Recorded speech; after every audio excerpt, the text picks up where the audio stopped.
send me some sorry lines, but passion undying, that the oceans can't subside. Today we're talking about silk screening. These pieces in front of me are ones that I've already silk screened. They're dried and been fired. So some of the things you're going to need for this project are some paint, and this is acrylic paint. This is Apple Barrel brand. One of the things you have to consider when you're doing this technique is that not every brand of acrylic paint works on every brand of polymer clay. So you're going to have to do a lot of testing. So I did find that Primo brand polymer clay works really well with the Apple brand acrylic paint and the Apple Barrel acrylic paint, and the Folk Art brand acrylic paint. So like I said, you are going to have to do some experimenting to find what works best for you. So let me start by showing you a few of the things that I've made.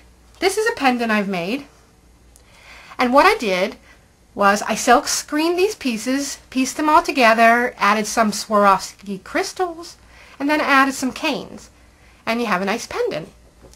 And these are some earrings that I made to go with the pendant. These are some beads that I made that are double-sided with a design on one side and a different design on the other.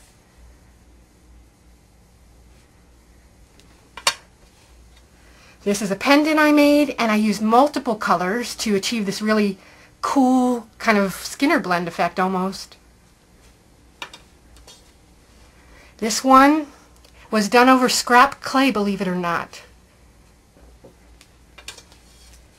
And here's a little birdie necklace, silk screen, and that's using multiple colors as well.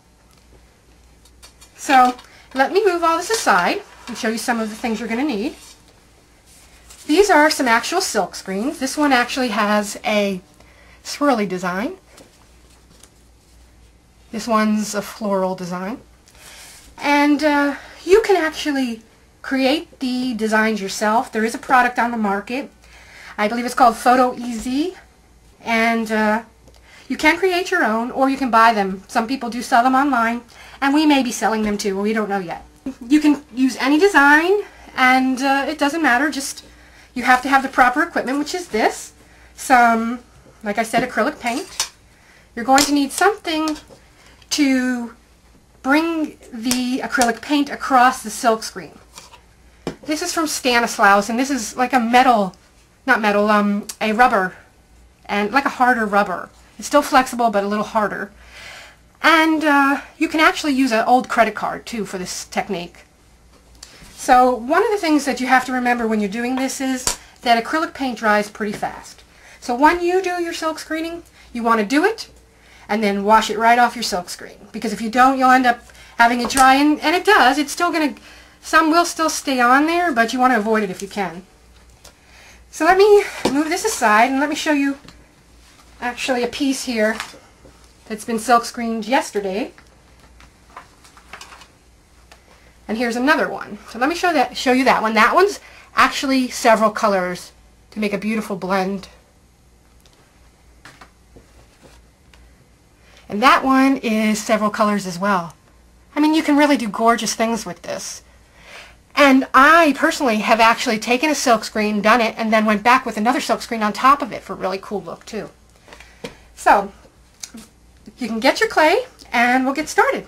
Okay, so what I've done here is I've kneaded and conditioned 1 bar of Primo brand polymer clay in black, and I'm going to use white Apple Barrel paint, and I'm going to use this tool.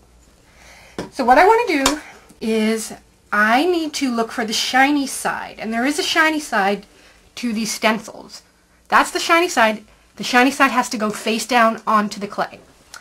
So I'm going to place this face down onto the clay. Now, one of the things that you have to avoid is getting any air pockets. So what I do to avoid that is I use my tool and run it across.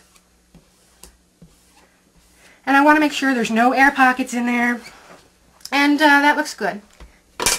Now, these silk screens have little holes in them. And once you put the clay in, once you put the paint on, it's going to go through these little holes, and your design is going to show when you lift it away. So it does leave a little bit of texture onto the, the paint. Let me show you that. See, there's texture here.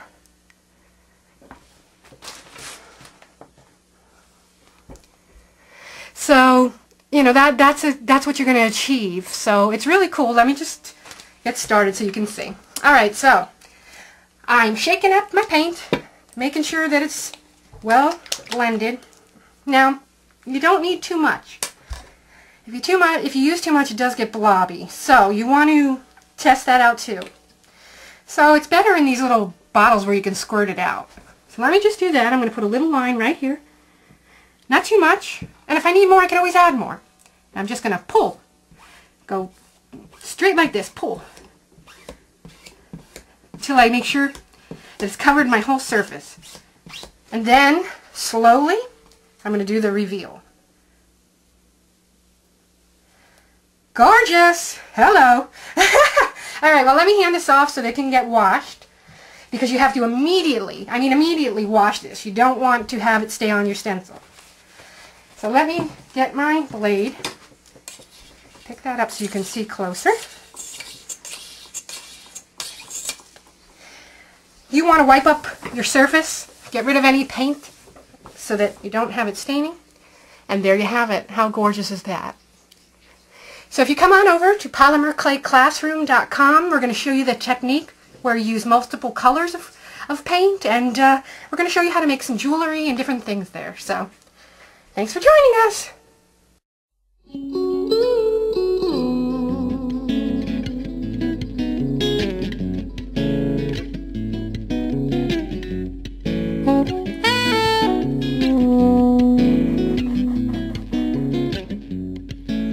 Send me some sorry lines, but passion undying.